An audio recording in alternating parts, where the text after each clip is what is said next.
तो सीधे चलते हैं पूरे पैनल के पास। हम बात कर रहे हैं क्या किसान जिद पर अड़े हुए हैं, क्योंकि सरकार कुछ संशोधन करने को राजी है, एमएसपी पर गारंटी देने को राजी है, लेकिन किसान कह रहे हैं कि 3 कानून जब तक वापस नहीं होंगे तब तक कोई बात नहीं। क्या किसान जिद पर अड़े हुए हैं, इसी सवाल पर बहस चल रही है। मेरे साथ कई सारे खास मेहमान हैं। मेरे साथ अभय दुबे जी है, कांग्रेस के राष्ट्रीय प्रवक्ता, नलिन कोहली है, भारतीय जनता पार्टी के राष्ट्रीय प्रवक्ता, मेरे साथ रमनीक मान साहब है जो कि एक खुद एक किसान है और किसान बिल के समर्थन में लॉजिकल बातें कर रहे हैं। मेरे साथ जतिंदर चिन्ना साहब है जो कि एक किसान है, सिंधु बॉर्डर पर धरने पर हैं। मेरे साथ अभी कृष्णवीर चौधरी भी जुड़े हुए हैं, मास्टर शिवराज भी जुड़े हुए हैं और साथ ही साथ कुलदीप भी मेरे साथ जुड़े हुए हैं। कुलदीप आम आदमी पार्टी के नेता हैं। मैं सबसे पहले आपको उस इंसिडेंट की बात करूंगा जिसका जिक्र मैंने अभय दुबे जी के सामने किया था। अभय दुबे जी, आपने मुझे रणदीप जी की एक ट्विटर पर खबर भेजी थी, उसमें था कि किसान कंप्लेन कर रहे हैं कि कंपनी फोन नहीं उठा रही है, भाव बढ़ चुके हैं। देखिए, रणदीप सुरजेवाला ने बिल्कुल वो बात भास्कर के एक अखबार की कटिंग देकर लिखी थी, लेकिन उसके बाद क्या होता है ये सुनिए। भले ही कृषि कानून पर आंदोलन तेज हो, मगर मध्य प्रदेश में इसी कानून के तहत किसानों को न्याय मिला है। किसानों से कॉन्ट्रैक्ट के तहत धान खरीदने से कंपनी पीछे हट गई थी, लेकिन मामला संज्ञान में आते ही एसडीएम ने कंपनी को कॉन्ट्रैक्ट में तय रकम पर ही धान खरीदने का आदेश दिया।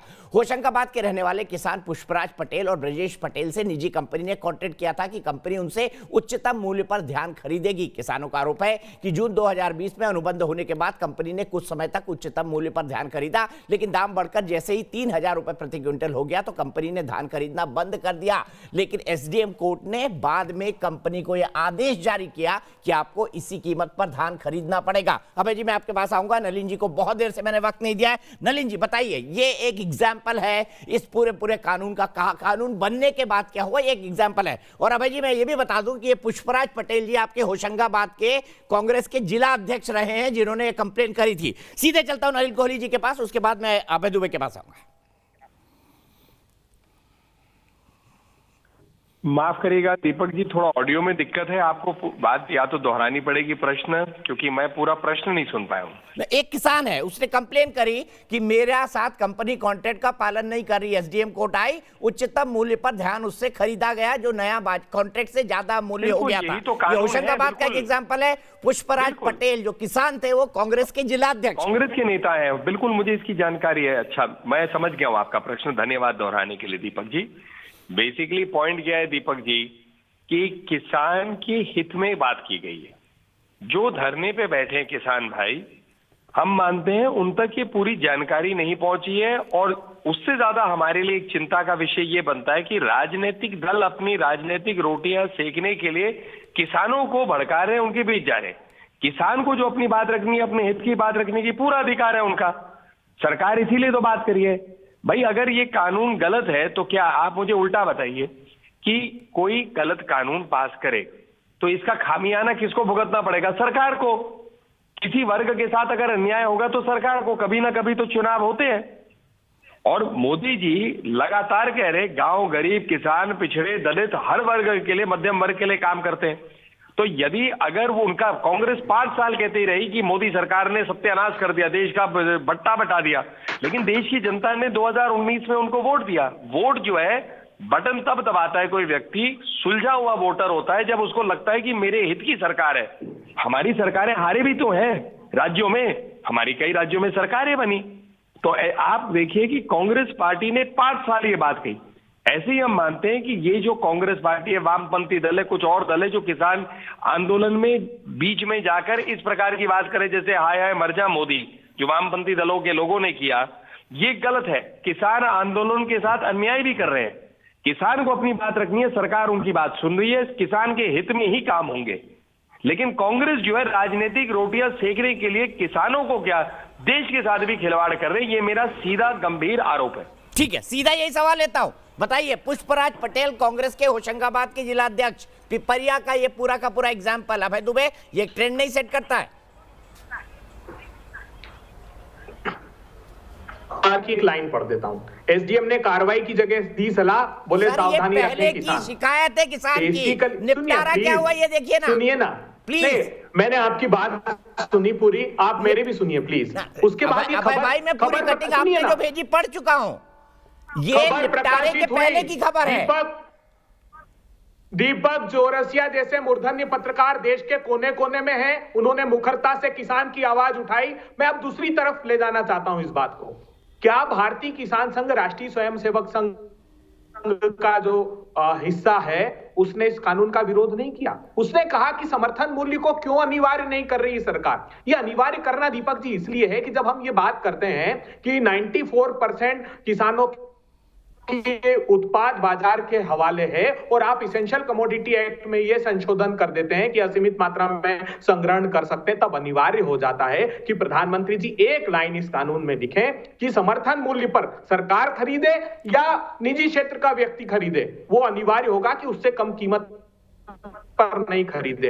अब योगी जी चिट्ठी लिखते हैं सीएसीपी को कि वो कहते हैं मोदी कश्मीर जी कहती है गेहूं का लागत मूल्य 900 रुपए मेरे राज्य में 1033 रुपए आती है, महाराष्ट्र लिखता मेरे राज्य में 1600 रुपए आती है। मैं सिर्फ 5 छोटे से 10 सेकंड में उदाहरण देता हूं। मोदी सरकार जब आई 2014 में सबसे पहला फैसला जून 2014, सारे राज्यों को कह दिया समर्थन मूल्य के ऊपर अगर बोनस देना प्रारंभ किया तो एक के बाद एक 3 अध्यादेश लेकर आए भूमि के उचित मुआवजे के खिलाफ। 1.5 साल लंबी लड़ाई चली। 2015 सुप्रीम कोर्ट में शपथ पत्र दे दिया कि मार्केट डिस्टॉर्ट हो जाएगा अगर लागत से हमने 50% ऊपर समर्थन मूल्य कर दिया। 2016 प्रधानमंत्री फसल बीमा योजना। सर फिर पुरानी बातें, अब जी बड़ा लंबा बोलने लग गए आप। सुनिए ना, प्रवक्ता के तौर पे डिरेल कर रहे हैं आप। 2014 से 19 की बातें आप बता रहे हैं। 19 में जीते ना जीते, मैं कोई समर्थन नहीं कर रहा सरकार का, पर मुझे बताइए ना लॉजिक के तौर पर आप 2014 से 2019 की बातें कोट कर रहे हैं। 19 में जीत गए ना, अब 19 के आगे की बात करिए। हाँ, कुछ जीत खड़ी की है उन्होंने किसान की आजीविका की हार की बुनियाद पर, ऐसा नहीं है। देखिए क्या बात, 6% किसानों ने ज्यादा वोट दिया है मोदी सरकार को। ये फिगर भी अभय भाई आपको पता है, आप खूब पढ़ते हो। देखिए कोई नया एग्जाम्पल दे दीजिए ना। मैंने तो आपको एग्जाम्पल दे दिया कांग्रेस के जिला अध्यक्ष का ही कि भाई एसडीएम ने डिस्प्यूट को कंप्लेन मिलने के कुछ ही घंटों में सॉल्व कर दिया। एसडीएम ने भगा दिया था उनको, खबरें प्रकाशित हुई, बहुत बड़ा मुद्दा बना, कांग्रेस ने भी मुद्दा बनाया, उसके बाद न्याय मिला। मैं ये कह रहा हूं कि किसानों के प्रतिनिधियों को डाल दो ना उस मैकेनिज्म में। प्रधानमंत्री ने कहा था सीएसीपी क्या, मैं ऐसा व्यवस्था तय करूंगा एमएसपी। चलिए ठीक है कृष्णवीर जी आपका सवाल, उसके बाद मैं कुलदीप के पास जाऊंगा और शिव पूजन के पास प्रयागराज में। कृष्णवीर जी आपका सवाल। मेरा दीपक जी मेरा बड़ा सवाल ये है कि महाराष्ट्र में जब देवेंद्र फडणवीस की सरकार ने एमएसपी को कंपलसरी प्राइस किया, 1 साल की सजा और 50,000 के जुर्माने का प्रावधान किया, तो कांग्रेस पार्टी ने और एनसीपी ने वहां विरोध किया और उस प्रस्ताव को वहां पास नहीं होने दिया और वो जो प्रस्ताव पेंडिंग हो गया। और आज की महाराष्ट्र सरकार को शर्म आनी चाहिए। और दूसरा, केरल के अंदर एपीएमसी नहीं है, वहां से वायनाड से सांसद है राहुल गांधी, वहां एपीएमसी की बात बिल्कुल ना लेफ्ट फ्रंट करता ना कांग्रेस पार्टी करती। ये किस तरीके की दो तरीके के विचारधारा। अभी आपने बोला मुझे कुलदीप के पास जाना है। हम ये कहते हैं कि हर आदमी को लाभ मेरा बड़ा सीधा सवाल है के अंदर जो गद्दारी कांग्रेस पार्टी ने की, जो गद्दारी एनसीपी ने करी, उसके लिए कोई माफ नहीं करेगा। ये कुलदीप जी मेरा बड़ा सीधा सवाल है, आप सबसे पहला राज्य थे जिसने कृषि कानूनों को लागू किया, तो आज विरोध क्यों कर रहे हैं? दीपक जी पहली बात ये, मैंने सबको शांति सुना, मुझे भी शांति सुने, और मुझे लगता है कि आप बहुत वरिष्ठ पत्रकार हैं और आपको बिना तथ्यों के कोई बात नहीं करनी चाहिए। जो आपने कहा कि हमने कानून को नोटिफाई किया, बिल्कुल बेबुनियाद और बेआधार बात है।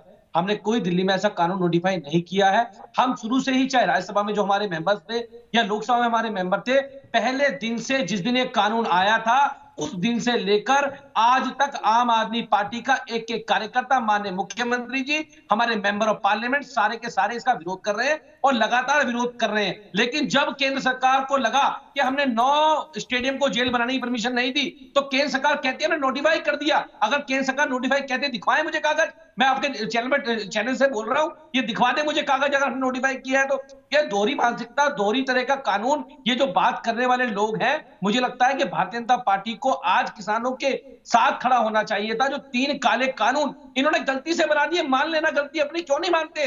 अगर इनको लगता है वो कानून इन्होंने किसानों के लिए बनाए थे, किसानों ने इनसे मांग तो नहीं की थी, कोई संगठन तो इनके पास नहीं गया था, लेकिन इन्होंने किसके लिए बनाए कानून? खाली अंबानी और अडानी को। आज ये देश के किसानों को मनाने में लगे हुए हैं। अरे आप उनको मत मनाओ, आप अंबानी और अडानी को मना लो कि वो इस कानून पे मान जाए वापस लेने के ऊपर, लेकिन नहीं, इनको अपने आकाओं को खुश ठीक करना है, है। मैं अंबानी सीधे और मान अडानी साहब को के खुश पास करना चलूंगा। है, मान ये उसके लिए काम कर साहब, रहे ये बार बार मैं अडानी और अंबानी सुनता हूं, मुझे आज तक ये नहीं समझ आया कि अगर व्यापारी नहीं होगा तो किसान माल क्या घर में रख के जमा करेगा, बेचेगा नहीं, अन्न बनाएगा, उपजाएगा, बेचेगा नहीं। मैं दीपक भाई, दीपक जी, और मुझे समझ नहीं आता है, अडानी अंबानी क्या खोमचा लगाते थे पहले चांदनी चौक में गोलगप्पे का थोड़े दिन पहले।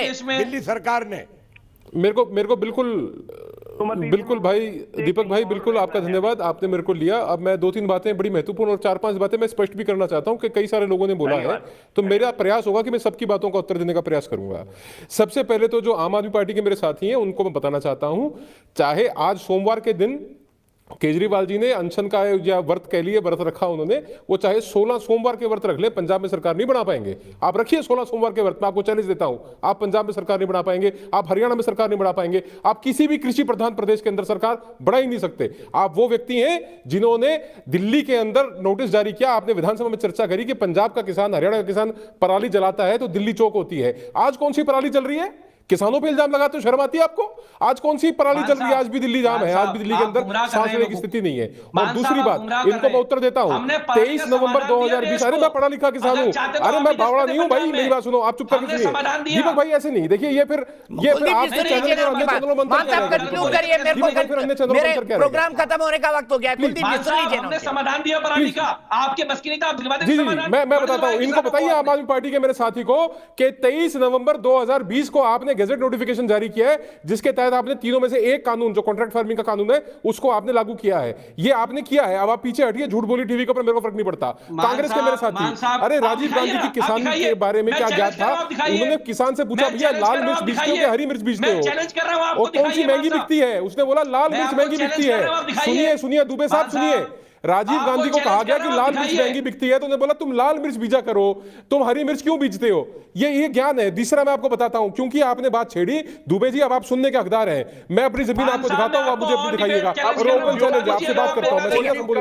अफसोस बहस इतनी है, बहुत आदत है ना दूसरों पे, बड़ा लॉजिकल पॉइंट रखे, लेकिन मेरा एक ही कहना है, मेरा एक मानना है और बड़ा स्पष्ट मानना है। मैंने हमेशा किसान आंदोलन का समर्थन किया। हर आदमी को सरकार के खिलाफ खड़े होने का हक है, ये प्रजातंत्र है, लेकिन हर आदमी को, हर व्यक्ति को आंदोलनों का समाधान बातचीत से ही निकलता है, उस रास्ते को बंद नहीं होना चाहिए।